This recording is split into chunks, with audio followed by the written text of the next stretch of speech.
A friendly Midwest lodge becomes the scene of a gruesome double murder. 2 men are dead, and a safe filled with cash is missing.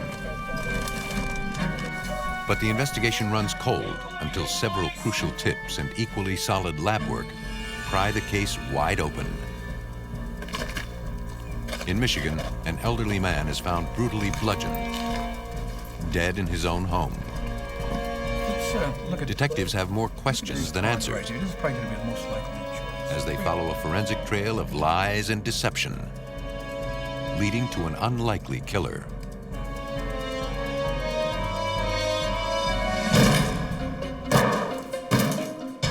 Two completely separate crimes, 2 different killers with one common thread. Both possess a murderous rage stemming from raw greed.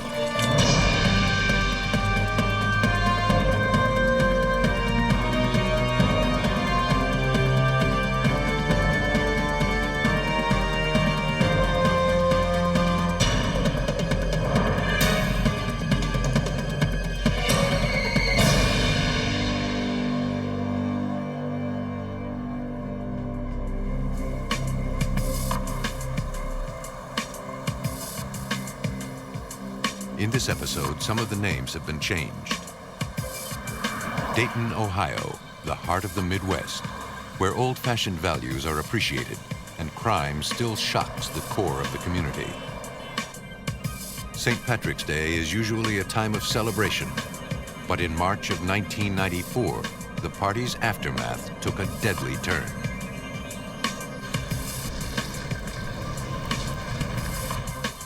Mary Pickett's husband, Frank, was unusually late. Early that morning, he'd gone back to the local lodge to clean up after the St. Patrick's Day party the night before. Mary hadn't heard from him all day, so she decided to drive to the lodge to see if he was okay. Frank's vehicle was still parked outside, and the side door of the lodge was wide open. She instinctively began to fear the worst and phoned the police. Dayton police officers responded to the scene.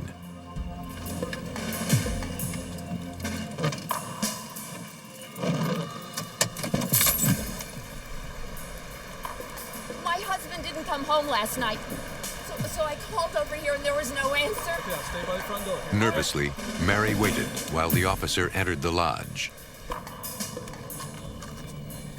He noticed something unsettling. The St. Patrick's Day decorations were still hanging,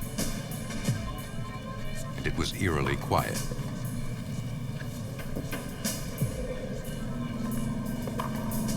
Then, on the floor of the kitchen, he discovered a lifeless body. I'm gonna need for you to stay by the front door. Don't let anybody in.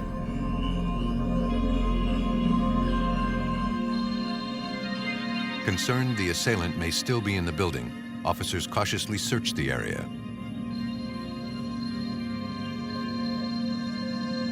The perpetrator was long gone, but before he fled, he left another calling card, a second victim.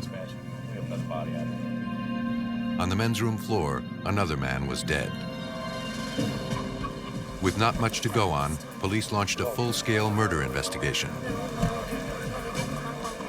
Mary Pickett confirmed the identity of her husband and the other victim, maintenance worker Boyd Walker. She explained Frank and Boyd were on the cleanup committee and were getting the lodge ready for their weekly meeting.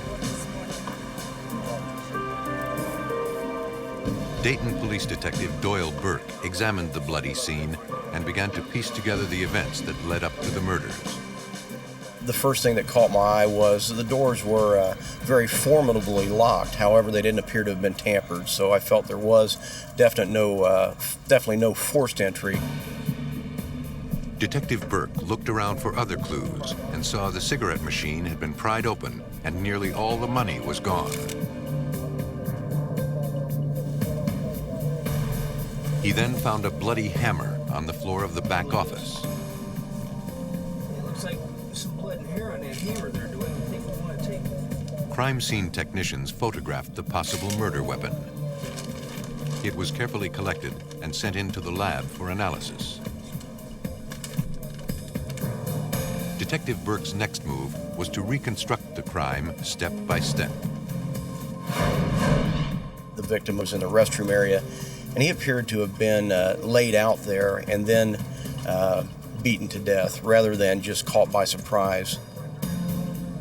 The other victim in the food preparation area was very different. He appeared to have been caught off guard before he was beaten. I kind of thought that perhaps he was the one that may have opened the door for the suspect. Samples of the blood found in both rooms were preserved and sent to the lab along with the other evidence gathered at the scene. Detective Burke took note of the blood spatter on the walls and the floor, hoping the pattern would be a clue as to how these two men died. As coroners removed the victims' bodies from the lodge, Detective Burke had many questions about the killer. He believed the men not only knew their killer, they may have opened the door for him. Okay, I think I'll expedite. The autopsies were performed at the Montgomery County Coroner's Office by Dr. Russell Updegrove. I palpate a few skull fractures here also. We're going to need a photograph of this. Preliminary findings indicated that Frank Pickett received 19 blows to the head. Boyd Walker had been struck 18 times. Both victims suffered cerebral contusions. With a hard tile floor surface, and looking at the blood, it looks like he may have just been caught by surprise from behind. Dr. Updegrove's findings also revealed the murder weapon left crescent-shaped marks on the back of their heads. Upon further examination of the individuals at the injuries sustained on the heads of these individuals was consistent with the types of injuries that could be inflicted with a hammer.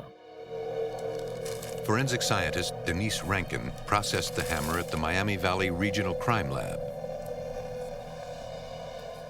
I examined the hammer for blood and for hair. I attempted to remove the hairs from the hammer, and there were red stains, which I tested to determine if they were blood, and determined that they were blood, and they were a mixture of both victims' blood. The analysis performed on the hammer came up empty. The investigation stalled. A task force meeting was called to determine the next move. At this point, we've got nothing on it. You guys are the main crews downtown. Detective Burke was joined by Detective Tom Lawson. Together, they headed up the task force.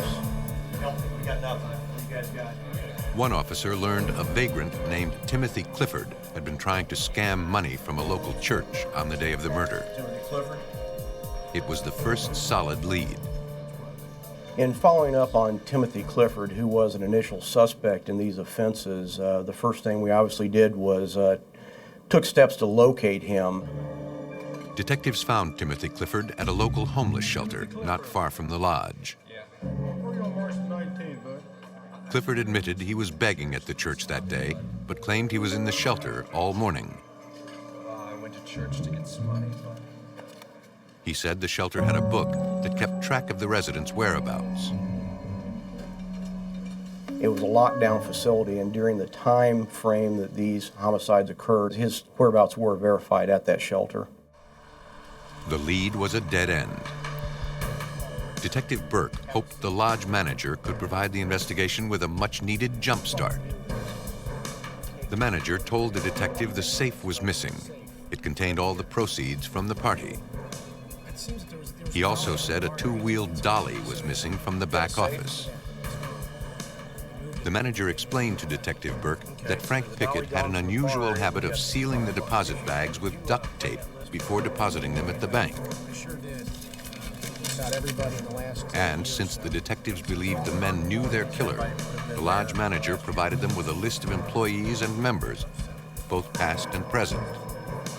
I had a strong belief that it was somebody familiar with the operation, and of course the first place I'm going to look is ex-employees and then current employees. The next step was to track down anyone who might know why Frank Pickett and Boyd Walker ended up dead. Hey, didn't you work over at Hopkins for a while? After speaking to dozens of people, police came up empty-handed. The former workers and members all had solid alibis and had no motive for murder. But back at the station, calls and tips were pouring in. And this time, there were some promising leads. Police began to see a pattern. Most of the information revolved around one man, Edmund Emerick. One caller said Emerick bragged of being able to lift a safe single-handedly. And another caller said he once saw Emerick pry open a cigarette machine at a bar. But the biggest break came when a phone tipster came into the police station. No one tip in and of itself that was enough to say that Emerick committed these crimes. But when the volume kept coming in with information about Emerick and multiple tips and information about Emerick, certainly he became an individual we were very interested in. What you have a seat right here. The informant was a local man familiar with Edmund Emerick. He knew Emerick had worked for a bar in the neighborhood. He said Emerick had a reputation for beating up patrons in his own bar. Then he would call the cops and say they passed out. He said he saw Emerick in another local hangout, getting change from the bartender when his bar ran out. He stated that Edmund Emerick could be intimidating, a local who clearly knew his way around the bar district. He also told police Emerick bragged that he knew where the lodge kept their safe. There was information about Emerick losing his job and needing money, and then shortly after these offenses, having money. So each little piece of the pie basically in and of themselves were not enough, but when they culminated, it was clear he was of high interest to us. Police needed to find out as much information as they could about Edmund Emerick. It didn't take long to find out he had a police record. A record which included an outstanding traffic warrant and, more interestingly, an arrest for safecracking in the state of Ohio. Once his name came up in the investigation, detectives began to keep an eye on him. The outstanding traffic warrant gave them what they needed to take him off the streets. Stop right there, sir. Take your hands out of your pockets for me. Stand still for a minute. I need to talk to you.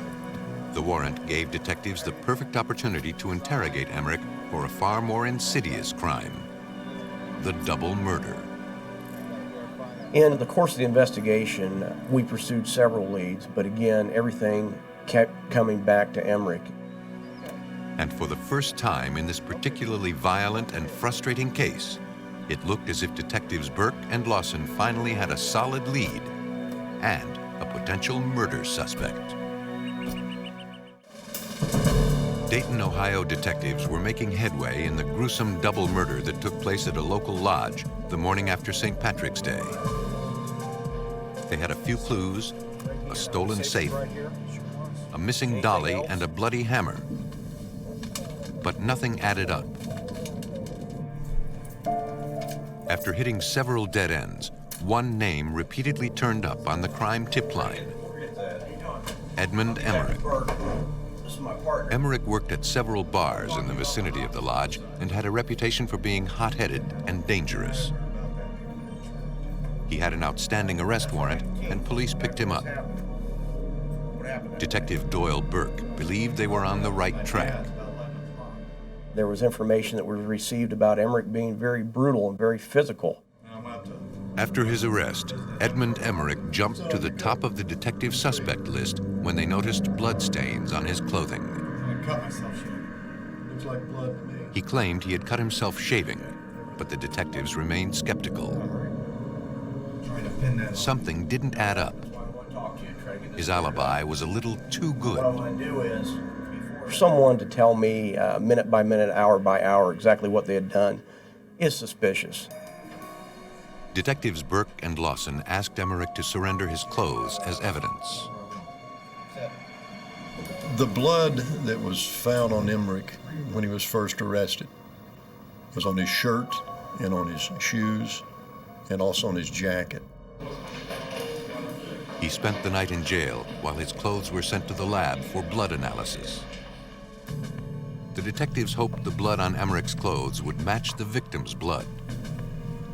The evidence was tested at the Miami Valley Regional Crime Lab. Denise Rankin explains. There was blood on the clothing that was consistent with the suspect's own blood on his own clothes. But like the hammer, the blood on the clothes did not bring the detectives any closer to catching the killer. In fact, the jacket appeared to support the suspect's story that he had cut himself shaving. But detectives Burke and Lawson weren't giving up on Edmund Emerick. A warrant was issued to search his house. They discovered a deposit bag sealed with duct tape. An informant had told detectives one of the murder victims sealed the bags for deposit in the same manner. Technicians photographed the evidence and took several other items of Emerick's clothing for further forensic testing. You just step right down there to that gate for me. With no immediate proof to hold Emerick, the suspect was released. But Burke and Lawson believed they had their man. They just had to prove it. The day after his release, detectives had Emerick's car impounded. Evidence technicians went over the automobile with a fine-tooth comb. Inside the car, they found an additional hammer and a lug wrench. Each was gathered and sent to the lab. Technicians took gray paint samples from smudges found inside Emerick's car door. Investigators believed the paint might be from the lodge's missing safe. The paint smudges were analyzed at the Miami Valley Regional Crime Lab by Director Ken Betts. We're looking to make the determination whether the paint, gray paint that's on the safe, was also left on the vehicle in question by the suspects. Investigator Burke and Lawson's next move was to check on Emerick's ever so careful alibi, starting with his family. Emerick claimed to have spent the morning of March 19th visiting his father before heading to a local laundromat. The detectives were not surprised nor convinced when Emerick's father confirmed his alibi. But a female employee at the laundromat was more helpful in punching holes in Emerick's story. She said his behavior was suspicious on that day, that he parked unusually far away from the front door, especially since he had an incredible amount of clothes to be cleaned. The amount of clothes that Emerick had picked up that day was unusual, and I believe that was part of the prepared alibi, that he wanted to make it so memorable that the laundromat would remember this individual had so many clothes. It was such a big order. But the most damning thing the laundromat worker remembered was that Emerick left a two-wheel dolly in the parking lot of the laundromat, just like the one missing from the lodge. And his alibi ultimately was part of his downfall, in that it leads us to being able to verify that a two-wheel dolly is taken from the scene of the crime, and Emerick's in possession of a two-wheel dolly just moments after the crimes have occurred. Then a phone call came into the Dayton Police Department. It was the break the detectives had been waiting for. A discarded safe found right in the area where Emerick had based his whole alibi. A safe so heavy, even a strong man like Emerick would need a dolly to transport it. Police examined the abandoned safe found outside a hardware store. The front door had been completely pried off. The local hardware store clerk said she had seen a white male matching Emerick's description, wheeling the safe down the street. on a two-wheel dolly. It was as if the dam had burst open on the case. And the safe and the dolly were just the beginning. Test results came back from the forensics lab. There was blood on one of Emerick's shirts, and it matched the blood of one of the murder victims.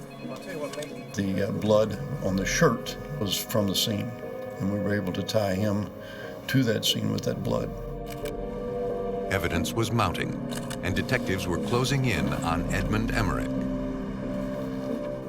But it would take one more piece of damning forensic evidence and an eyewitness to bring this killer to justice. Local bartender Edmund Emerick was the strongest suspect detectives Burke and Lawson had in their investigation of a brutal double murder and robbery at a local lodge in downtown Dayton, Ohio.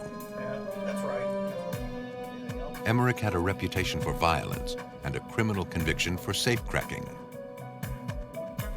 A combination of circumstantial and definitive evidence was mounting a case against the suspect. But it was a paint smudge found inside Emerick's car that provided a crucial piece of physical evidence. At the State Crime Lab, Director Ken Betts compared the paint smudge found in the car to paint scraped from an abandoned safe. We were able to determine that the paint found on the vehicle was consistent with the gray paint of the safe. And it became another investigative tool for Dayton police detectives to go forward with. After chasing down leads for weeks, Detectives Burke and Lawson were finalizing their case against Edmund Emerick. But there was one more piece of evidence. An eyewitness came forward. His name was Brian Towns, a local homeless man who actually saw Emerick enter the lodge on the morning of the killings. In interviewing him, we were able to determine that he not only saw Emerick down at the scene of the crime that day, he saw the door that he entered in. He also saw him exit, and also even spoke with Emerick during the time frame that we were certain these homicides had occurred. Eddie went into Hoppy's. When Emerick came out of the bar, Towns bummed $20 from him and watched him go on his way. Detective Burke showed Towns some photos, and the homeless man positively ID'd Emerick. You saw at Hoppy's that day? Yeah. That's Eddie. That's Eddie. Off hours with only two people there, you're not going to let a stranger in. And we come to find out that Emerick did know both individuals. Emerick, of course, through Brian Towns, was identified as being at the scene. Detectives now had a man placing Emerick at the scene of the crime at the time of the murders. But they were taking no chances before arresting Emerick again. Back at the crime lab, another piece of forensic evidence proved Edmund Emerick was the killer. Toolmark examiner Tim Dewar cast impressions from the lug wrench found in Emerick's car. Identifying a tool mark to a specific tool is like identifying a latent fingerprint at a crime scene to a known fingerprint of a suspect. The impressions from the lug wrench were then compared to molds of impressions found on both the cigarette machine and the safe from the lodge. They were a perfect match. The castings from the cigarette machine were microscopically compared to the castings of the test tool marks from the tire iron. Upon comparison, several matches were found between the two, and with that, the conclusion can be drawn that the tire tool made the tool marks on the cigarette machine, to the exclusion of all other tools. The tool impression match was the final piece of the evidence puzzle. Not only did police have an eyewitness placing Emerick at the scene, they now had clear evidence. He had broken into the cigarette machine and safe. Police went in to make an arrest. Although Emerick tried to run, the police completely surrounded the house.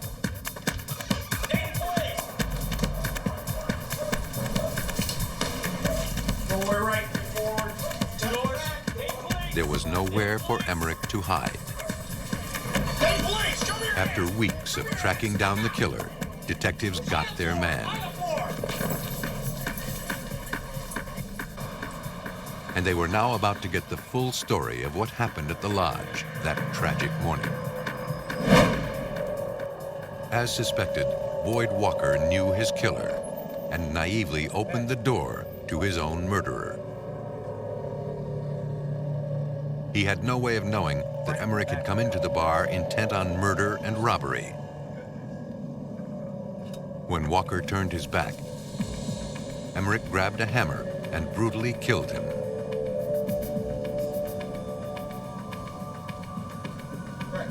Just as viciously as he had struck Boyd Walker, Emerick killed Frank Pickett. In just a matter of minutes, both men were dead. Emerick scrambled, grabbed the dolly, and wheeled the safe out of the lodge.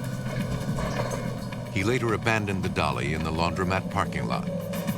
Emerick was in dire need of money, and this was an opportunity to take advantage of two individuals that would trust him. Edmund Emerick was found guilty of 2 counts of aggravated murder for his fatal assault on the 2 bar workers, as well as a count of robbery.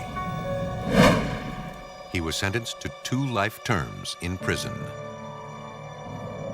Some killers prey on unsuspecting targets of opportunity, making it easier for them to conceal their identity. Others strike closer to home, leaving behind traces of raw greed. Emmett Township is a rapidly growing community of 12,000 people located on the eastern border of Battle Creek, Michigan. They pride themselves on being a close-knit, safe haven. Which is why what happened on the morning of April 26, 1996, was such a shock to the small town.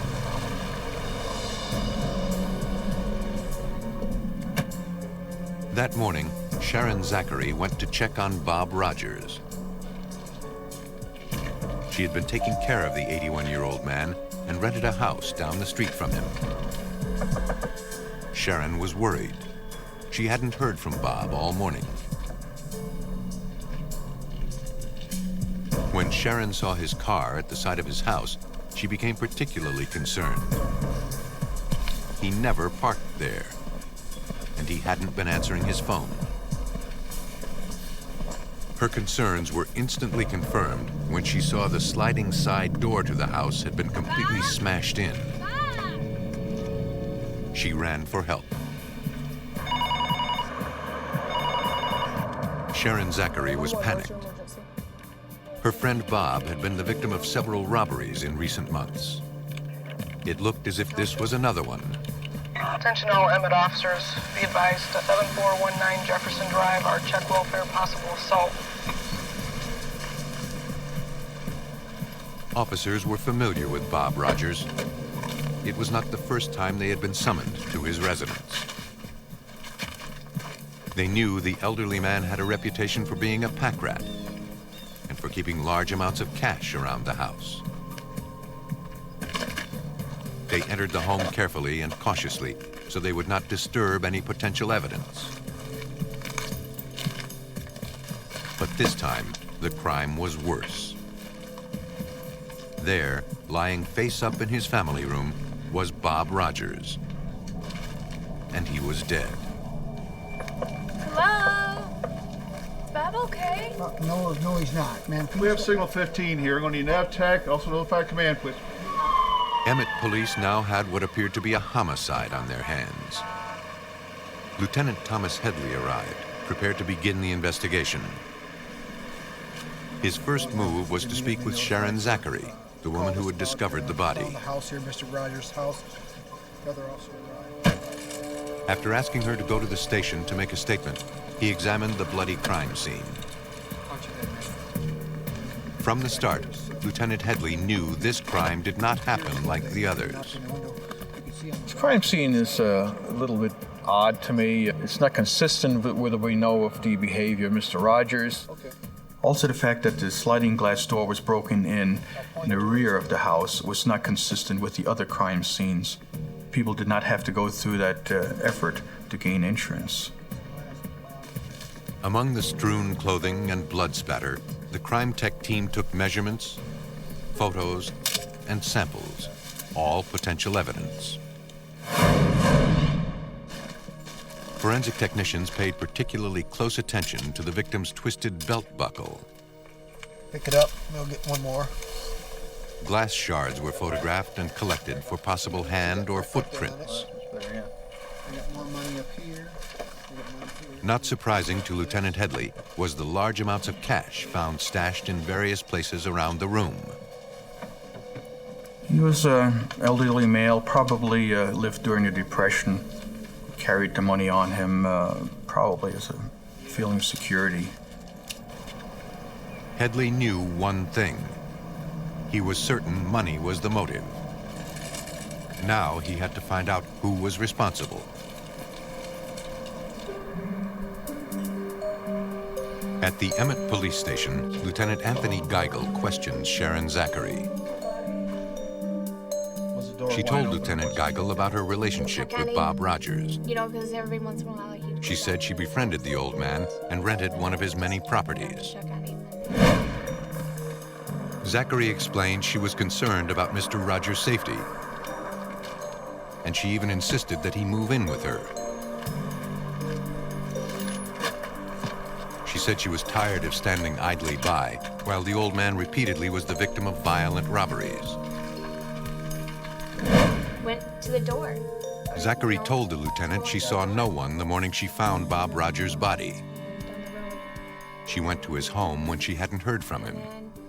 But to Geigel, there was something a little off about Sharon Zachary's story, and something odd about the whole murder. The crime scene didn't match what had normally occurred in the past. The scene just had an aura about it that just something didn't seem right. It almost appeared that somebody tried really hard to make this look like a robbery. Bob Rogers' autopsy was performed at the Sparrow Hospital morgue.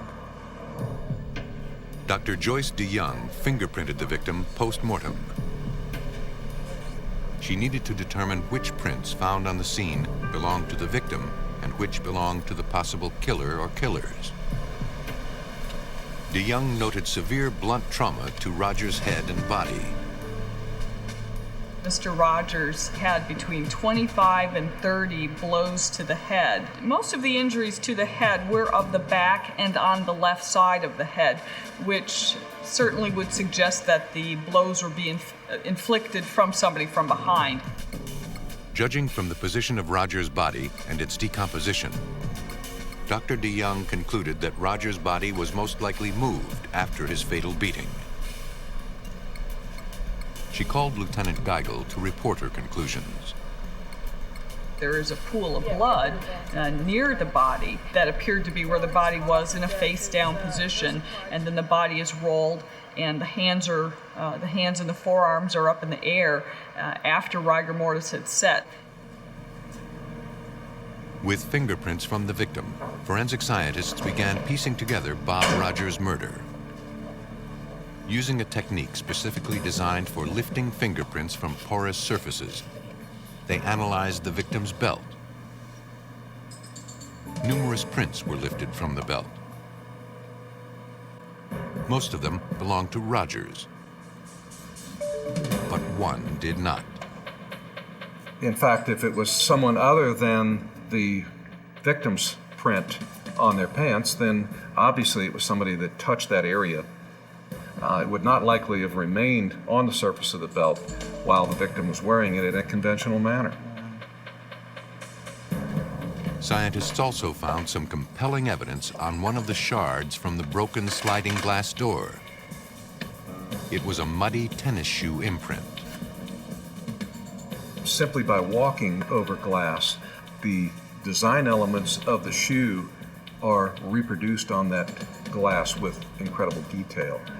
Including the not only the design, but wear characteristics, size, the individual characteristics, unique features about a shoe that enable us to positively identify the shoe.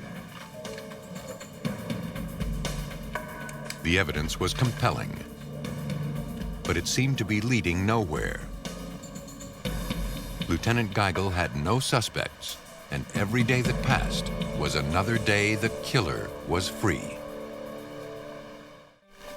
Emmett Township Police were investigating the death of Bob Rogers, an elderly man who had been the victim of repeated robberies.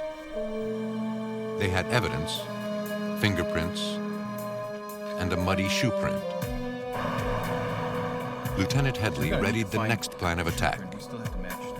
He knew the strong evidence in the case would ultimately help him convict the right suspect.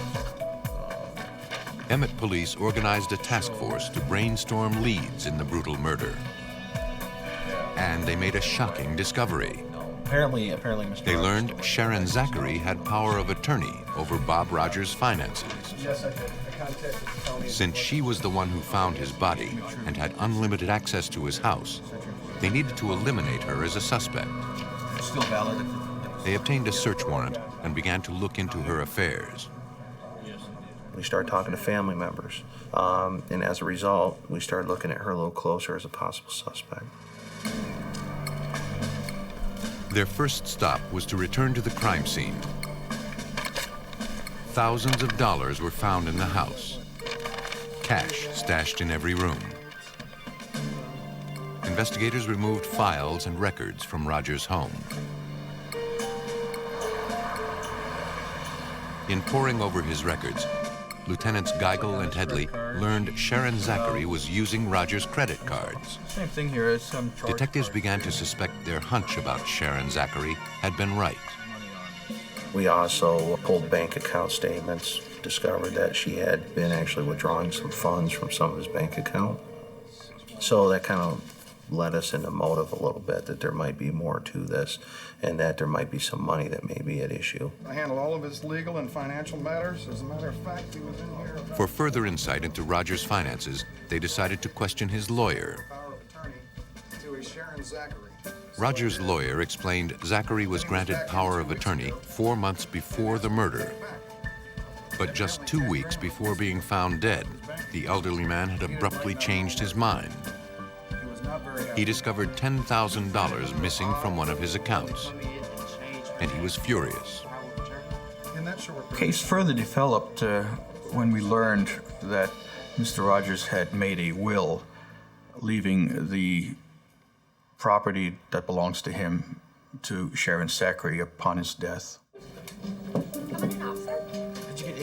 With a motive clearly in place, Lieutenants Geigel and Headley sent an investigator to Rogers' bank.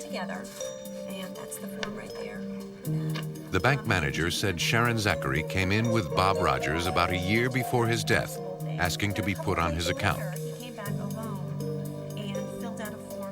Rogers sat by uncomfortably while the paperwork was completed.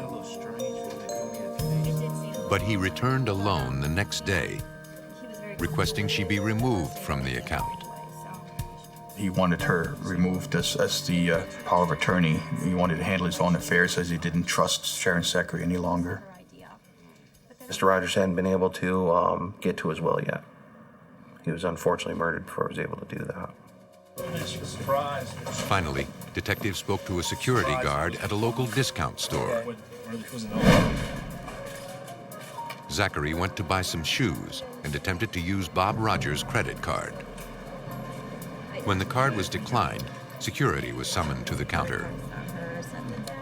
They called Rogers at his house, and he told them that under no circumstances did he give Zachary permission to use his credit card. Young lady trying to use your credit. She insisted there was a mix-up.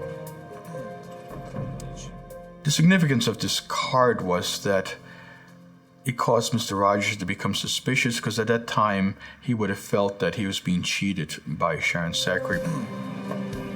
It was a huge break in the case. Detectives Geigel and Headley had confirmation that Sharon Zachary was desperately trying to take advantage of 81-year-old Bob Rogers. They were becoming more and more convinced that it was Zachary who killed the elderly man in a fit of greed. But they needed proof. If they could find a way to directly prove her guilt, the detectives knew they had found their murderer. Take a look at what what you got. Lieutenant Geigel and Lieutenant Headley were hot on the trail of the murderer of 81-year-old Bob Rogers. Okay, what do you got? The man was bludgeoned to death in his own home, and preliminary evidence was pointing to the guilt of his caretaker, Sharon Zachary. Yeah, it looks like she may have signed his name. Zachary had been taking advantage of her power of attorney over Rogers' finances. It seemed clear the old man didn't appreciate Zachary spending his money. We were trying to find anything that would link Zachary into any kind of financial wrongdoing, anything that we could find to help try to kind of piece everything together. Plus, we still had not found a murder weapon. Then, another discovery.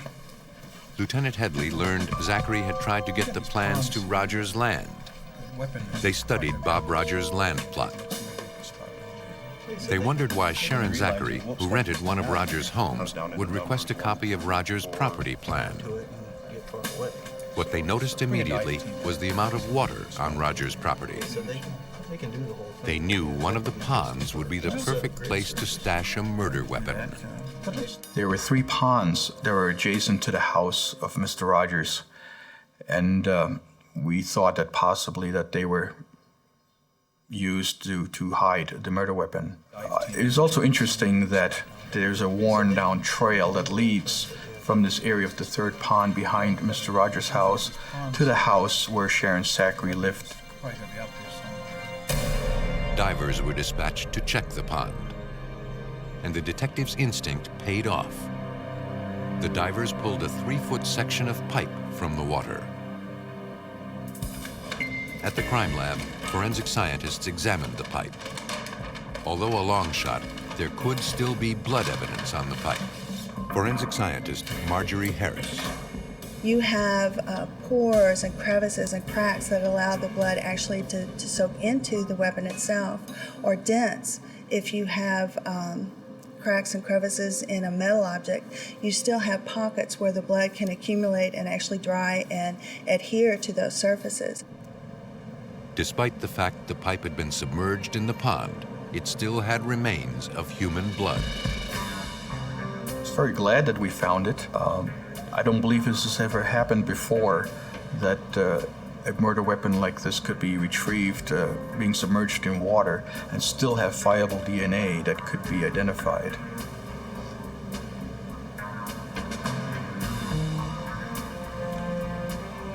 Forensic investigators replicated the blood spatter of the crime scene. Using a pipe similar to the one found in the pond, they struck a melon to simulate a skull.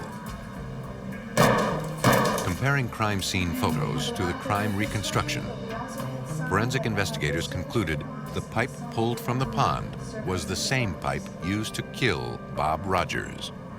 We like to do a crime scene reconstruction where we can tell a series or a sequence of events. What happened, where did it happen, what was the order that it happened. The detectives felt they finally had all the ammunition they needed to go after Sharon Zachary. With a search warrant in hand, they entered her house. By seizing the financial records in Sharon Zachary's house, it shows that she had an interest in the finances of Mr. Rogers, and that she wanted to know, apparently, more about what kind of money that he had available to him. Sharon Zachary was cooperative in allowing police to remove Bob Rogers' records from her house. I have a pair of white shoes and stuff. Yeah. The officers asked her for a pair of tennis shoes for comparison to a shoe print found at the crime scene. Without any argument, she produced a pair of white tennis shoes, which they promptly bagged for testing. Back at the crime lab, treads on Sharon Zachary's tennis shoes were compared with the footprints found on the broken glass at the murder scene. Although she insisted she never went in the house that morning, the preserved prints matched those of Sharon Zachary's perfectly. The individual characteristics are exactly the same. Therefore, the impression from your crime scene and the impression made by the known shoe from the suspect are one and the same. The shoe print was enough to arrest Sharon Zachary. It definitively placed her at the scene of the crime. The woman who claimed to be Bob Rogers' caregiver was now being arrested for his murder. We believe that the forensic evidence that we located clearly established that she was at the crime scene. We established that Sharon Zachary was untruthful, and we believe that Sharon Zachary murdered Mr. Rogers. Back at the crime lab, forensic scientists were comparing a fingerprint found on Bob Rogers' belt with Zachary's prints. It was a perfect match. We actually physically found Zachary's print on the back of Mr. Rogers' belt, which shows that she had contact with the body. That didn't match with what she initially had told our officers. Zachary said it was only natural they had evidence linking her to the crime scene. She said she spent so much time taking care of the old man that it was not surprising her print would be on his belt. But forensics told a different story about the print. It is very fragile in nature and in all likelihood would have been destroyed in simply placing the belt through the belt loops and attaching it to the pants. If it has been on a person's clothing for a period of time, it's not likely that either the victim's print or a suspect print would be present on the underside of that belt. It was too late for Sharon Zachary. The evidence against her was overwhelming, and everything was pointing to her guilt. The forensic evidence we gathered at the scene of this incident were key into solving this crime. Everything from the thumbprint to the shoe impressions that were pulled to the murder weapon that we eventually found submerged in one of the ponds. That pulled everything together, made all the pieces fit, and allowed us to solve this homicide. Sharon Zachary could no longer hide from what detectives were able to piece together. Angered by not being able to freely spend Rogers' money, Sharon Zachary let greed get the better of her. On the morning of April 26th, she went over to his house. While he was stashing away some of his cash, she struck the elderly man repeatedly with a pipe.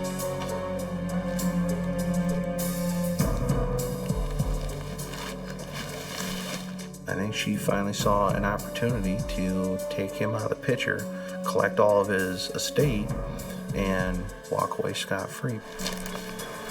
She rifled through Rogers' pockets, turning them inside out and removing the cash.